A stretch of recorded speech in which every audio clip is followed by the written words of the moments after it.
Ya estamos de regreso y a continuación conversaremos con el abogado Diego Acuña Domínguez, CEO y founder de Brandlex, una consultora especializada en propiedad intelectual y nuevas tecnologías, con quien vamos a hablar sobre los problemas que se están generando entre la inteligencia artificial y los derechos de autor. Diego, bienvenido nuevamente a Región Emprendedora. Muchas gracias, Alexandro, por la invitación. Feliz de poder estar nuevamente acá en tu programa conversando estos temas. Así es, y bueno, feliz Navidad, espero que hayas pasado una linda Navidad y que esté lleno de gratitud, de salud, de esperanza y de buenos deseos para ti y para tu familia. Igualmente, muchas gracias. Oye, partamos conversando, Diego. La inteligencia artificial ha avanzado muchísimo en la creación de contenido, pero también ha planteado desafíos en términos de los famosos derechos de autor. Explícanos cómo funciona la inteligencia artificial en la creación de, llamémosla, obras protegidas por derecho de autor.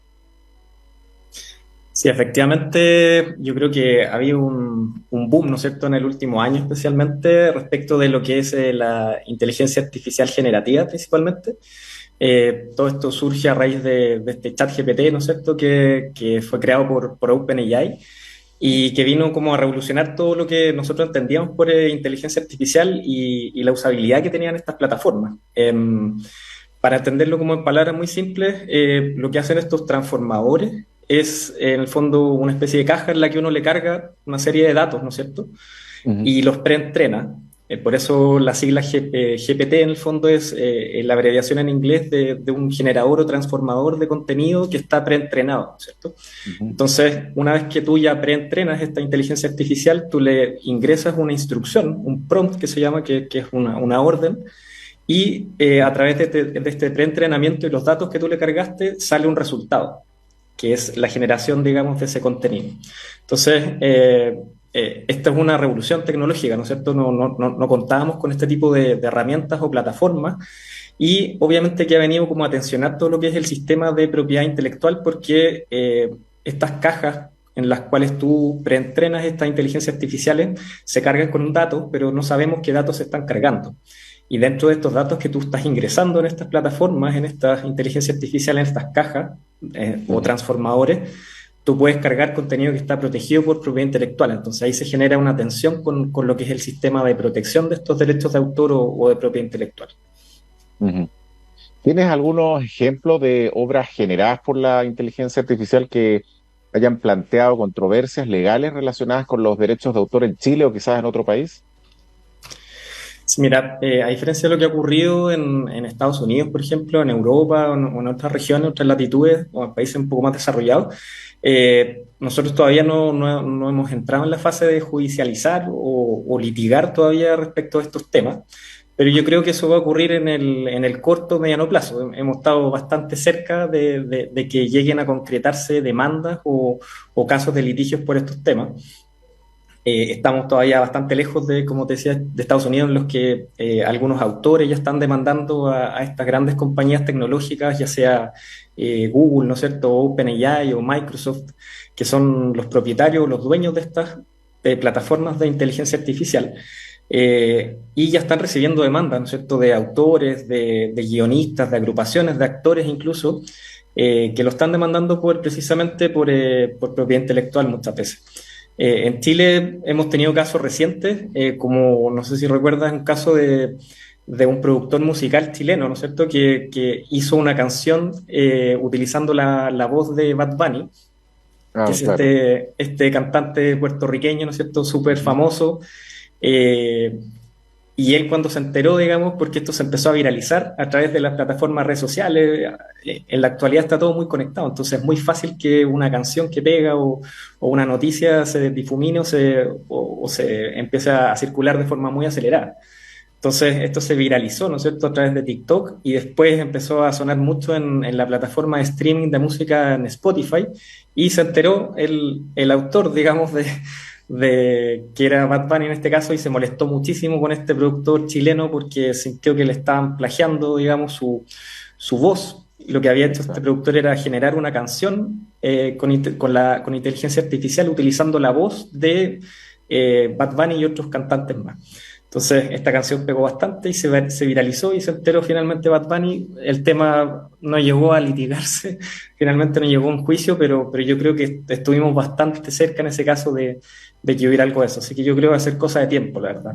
No lo Así, veo tan lejano. y un tema complicado, porque hoy en día por medio de estas plataformas tú puedes, llamémoslo, clonar la voz de otra persona, pero Así es. escribiendo o redactando aquello que tú quieres que esa voz diga. Entonces, Ujú. para la gente común que por ahí no sabe cómo identificar si esto es real o no es real, cómo darse cuenta que lo que dijo X persona es real o no es real. Sí, ahí se está abriendo como un abanico de posibles problemas legales, ¿no es cierto? Porque por un lado tú estás ocupando de alguna manera la identidad o la voz o la imagen, la cara, digamos, de una tercera persona sin tener derecho a hacerlo. Y por otra parte se abre toda una parte de posibles delitos que se pueden derivar, digamos, de este uso, porque tú puedes utilizar la voz, por ejemplo, de un familiar y hacer una llamada telefónica pensando que esa persona, diciendo que esa persona está raptada, por ejemplo, a Exacto. cambio de pedir un rescate o qué sé yo.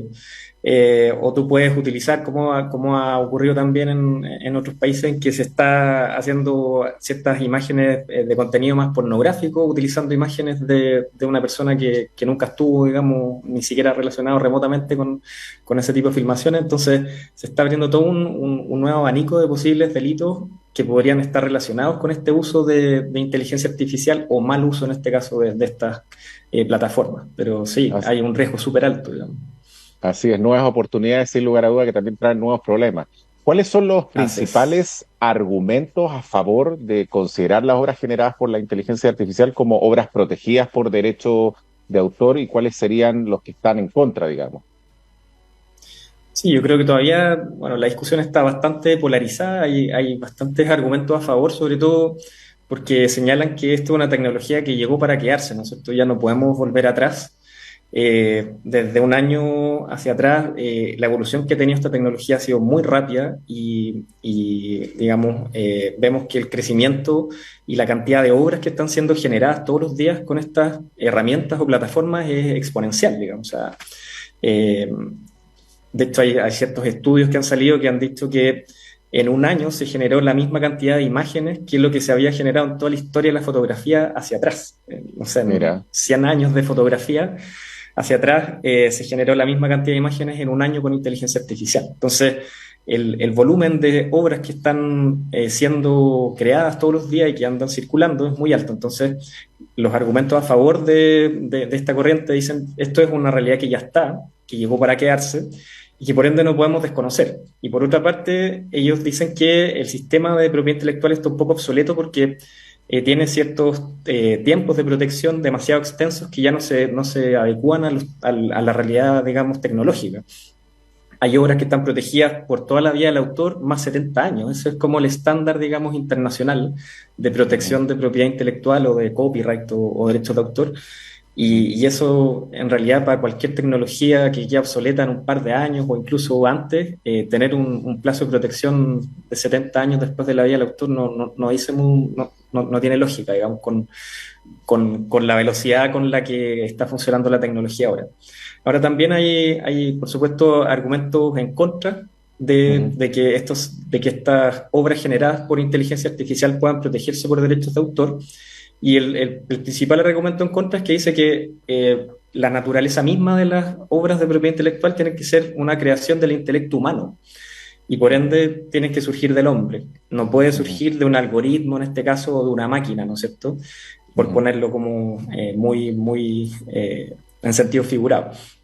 Entonces, al no Claro. ser una creación del hombre, esto no sería protegible por este mecanismo de la propiedad intelectual. Y por otro lado, los detractores, digamos, de proteger por esta vía dicen que además muchas veces el resultado de la instrucción que tú le envías a esta inteligencia artificial es aleatorio. No siempre el resultado que sale de un prompt o una instrucción necesariamente dice relación con lo que tú querías hacer.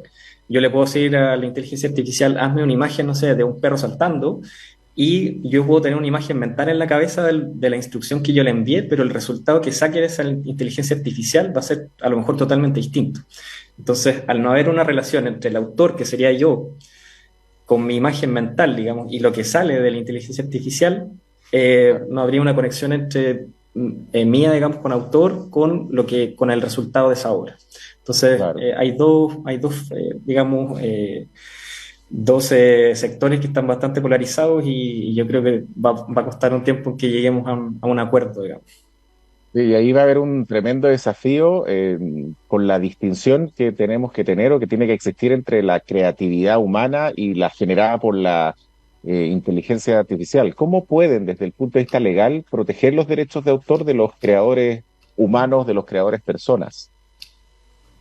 Sí, a ver, atendido que en Chile, por ejemplo, todavía no hemos tenido modificaciones a la ley de propiedad intelectual que llegan en relación con estas nuevas tecnologías. Vale decir, no hemos adecuado, digamos, la protección de derechos de autor a la inteligencia artificial.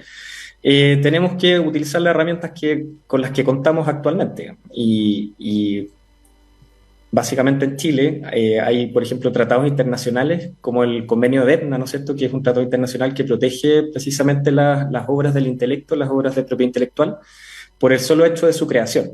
Entonces, tú no necesitas ir a registrar o proteger necesariamente, sino que basta con que tú crees una obra, una idea del intelecto, tú la plasmes en algo, en una servilleta, en una canción que tú grabes, qué sé yo, esa obra ya estaría protegida por el solo hecho de haber sido creada y no necesitaría una protección posterior. Esa es una herramienta, digamos, con la que contamos actualmente para poder proteger esto.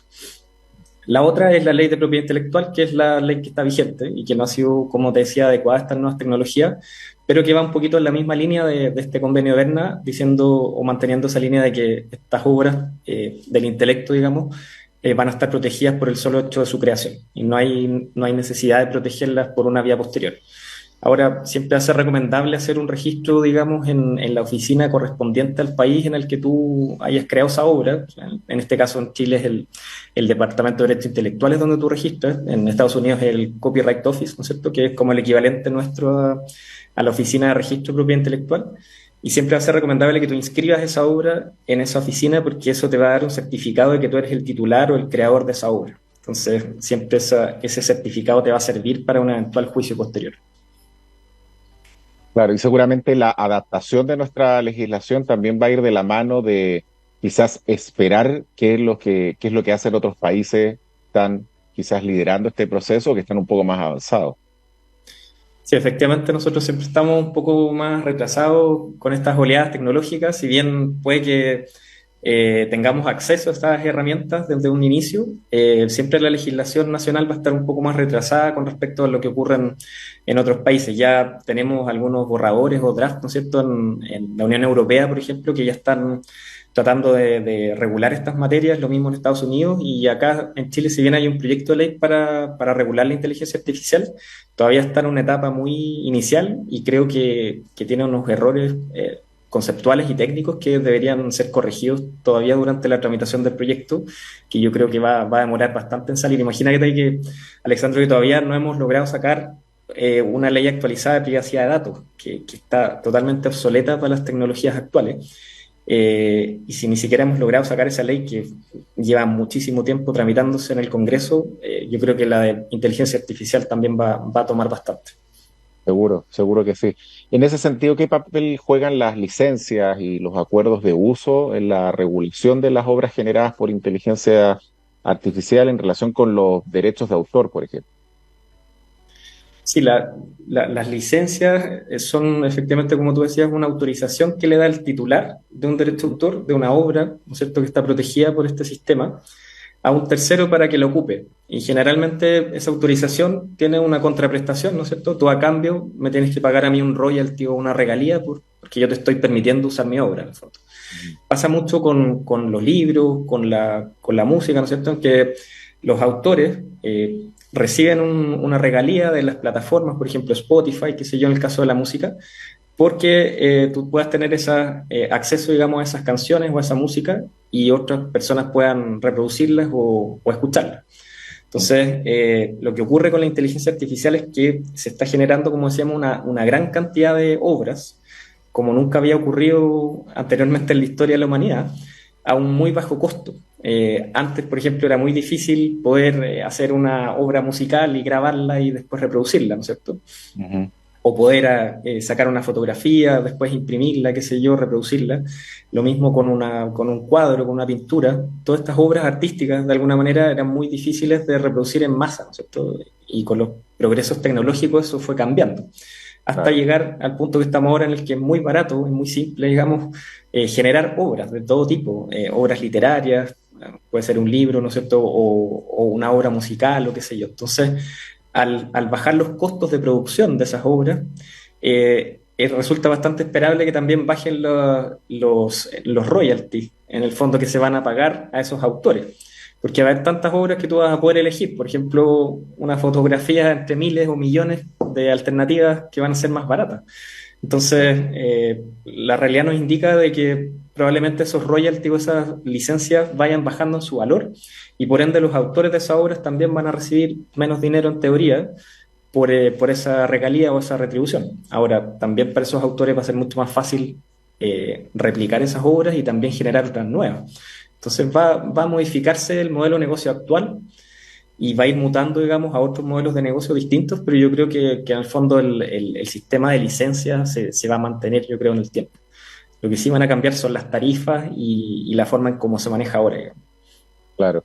La inteligencia artificial ha planteado, ha puesto sobre la mesa preguntas relacionadas a la originalidad y a la creatividad. ¿Cuál crees tú que es el Ujú. umbral de la originalidad en el contexto de las obras que genera la inteligencia artificial y cómo crees tú que van a ser evaluadas? Efectivamente, para que una obra sea eventualmente protegible por derechos de autor, tiene que cumplir efectivamente con estos requisitos, estos parámetros, que sea una obra original, ¿no es cierto? Que sea algo creativo, que no sea una copia de otra cosa que ya había antes. Ahora, estos criterios de originalidad siempre van a ser súper subjetivos, porque lo que podría ser muy original para mí podría, por ejemplo, no serlo para ti o para otra persona. Entonces, la legislación o las leyes, la normativa no puede establecer un parámetro muy estricto de cuáles son los criterios para que una obra sea realmente original. Siempre va a haber un alto grado de subjetividad en esto, va a ser una percepción muy personal que una obra sea creativa o no. Ahora, ¿cuál va a ser el umbral?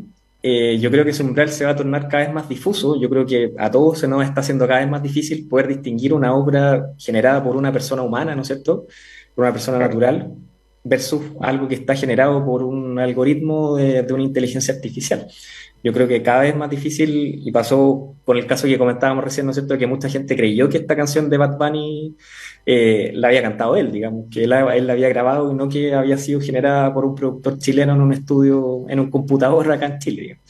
Y está Claro. pasando lo mismo con obras literarias, está pasando lo mismo con, qué sé yo, fotografías que han participado en concursos y los mismos jueces, digamos, no han sido capaces de diferenciar si esa obra es una fotografía real de un fotógrafo que la presentó al concurso o si la hicieron con un computador, digamos. Entonces, el umbral se está tornando cada vez más difuso y más difícil de diferenciar y por ende este grado de originalidad también ha ido como mutando, variando. Cada vez es más difícil poder encontrar una obra que sea realmente original y no una obra que venga, que sea muy parecida a otra cosa que tú ya hayas visto. Sí. Entonces, estos criterios también subjetivos, digamos, van a ir variando, van a ir cambiando con estas nuevas tecnologías. Ujú. ¿Qué consejo le darías a los creadores y propietarios de contenido para que protejan sus obras en un entorno en que la inteligencia artificial está en constante cambio, en constante evolución?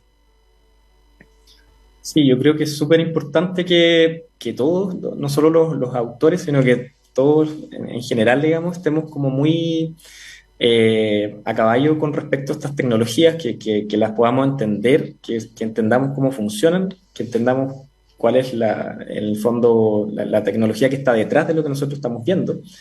Y en el caso de los autores en especial, yo creo que es súper importante que ellos se protejan, digamos que ellos sepan principalmente qué obras tienen dentro de su repertorio y que las tengan efectivamente protegidas, es decir, que vayan a la oficina de registro e inscriban esa obra bajo su titularidad, que ellos queden como los titulares de esa obra, porque si no, van a quedar expuestos a que cualquier plataforma, digamos, inteligencia artificial meta en estos datos que le cargan, digamos, a estos transformadores, tu obra, por ejemplo, y después te va a ser muy difícil poder acreditar que te la copiaron. Y te va a Exacto, ser muy difícil poder acreditar que tú eres el titular de esa obra y que no la generó una inteligencia artificial, por ejemplo.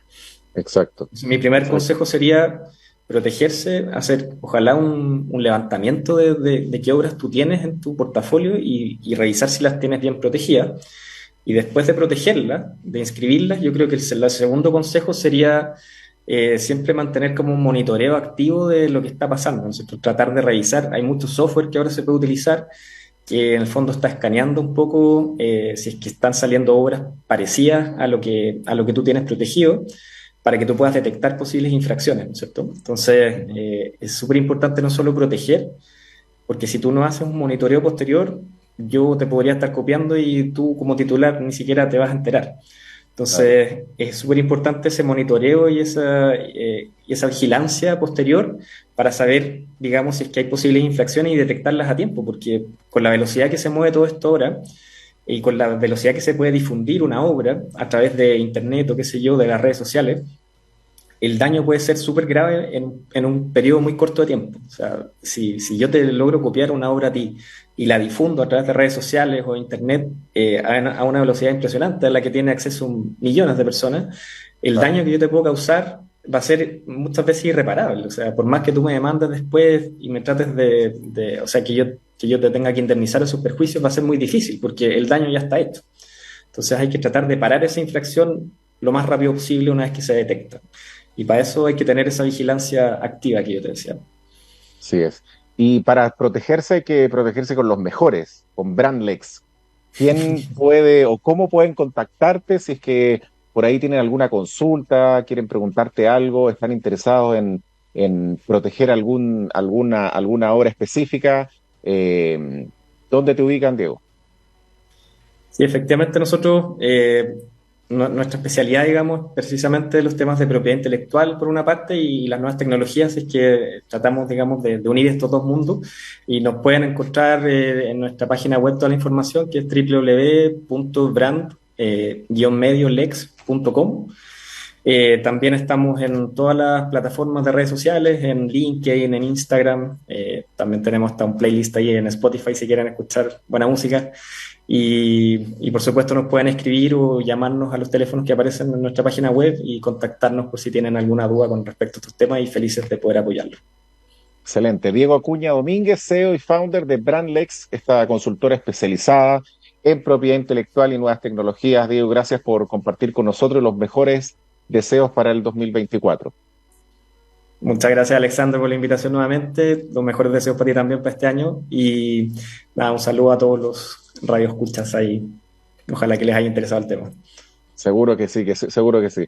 Gracias, Diego. Y agradecemos a todos Muchas quienes gracias. escucharon el programa por Radio Capísima 104.9 FM, también a quienes nos vieron por las diversas plataformas, las redes sociales, a quienes van a ver posteriormente esta transmisión por mis redes sociales y por las redes sociales también de la radio. También agradezco a Agua Fuente de Vida, pura, rica y saludable, que nos acompañó el 2023 y nos refrescó en este apasionante viaje del emprendimiento, los negocios y las pymes y que también nos acompaña cuando estamos en la casa, cuando hacemos ejercicio, porque siempre están cuidando los estándares de calidad para toda la familia. También agradecemos a los partners del programa, a la Asociación Chilena de Emprendedores ASECH, Mujeres Empresarias, el G100 y Nada Nos Detiene, todos unidos para seguir fortaleciendo y aportando al desarrollo del emprendimiento en Chile. En este nuevo año, recordemos que cada día es una oportunidad para escribir un nuevo capítulo en nuestras vidas, que la esperanza y la alegría y la determinación nos guíen en nuestro camino y que este 2024 sea un gran año para todos los negocios, todos los emprendedores, los comerciantes y todas aquellas personas que tienen un negocio, todas aquellas personas que quieren comenzar un emprendimiento. Felices fiestas, un próspero 2024. Juntos podemos hacer que este año sea especial. Nos vemos el próximo año, el próximo martes, en otro capítulo de Región Emprendedora. Muy buenas noches.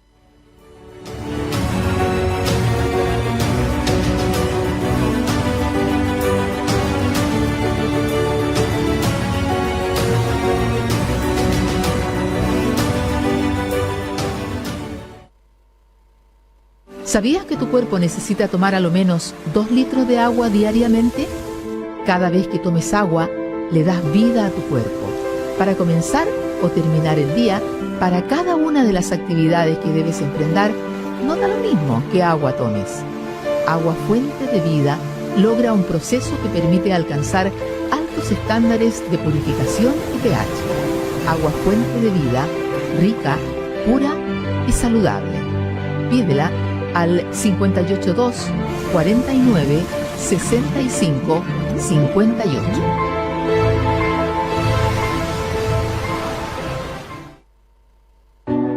Siempre he soñado con que Arica sea una ciudad próspera, una ciudad pujante que brinde oportunidades para todos, para ese emprendedor o emprendedora que sueña con transformar su idea en realidad, para ese pequeño o mediano empresario que espera que esa realidad se transforme en una gran empresa, con una ciudad que se desarrolle y crezca en el comercio, servicios, turismo e industrias, pero también una ciudad que desarrolla innovaciones, que modifica las reglas del juego y que reinventa la forma de hacer las cosas, una región empoderada que genera riqueza y crecimiento económico con personas que sientan pasión, entusiasmo y ese espíritu que necesitamos para darnos cuenta que ese camino está en nuestras manos. Soy Alexandro Bravo Bolino y te invito a compartir este espacio de aprendizaje en Región Emprendedora.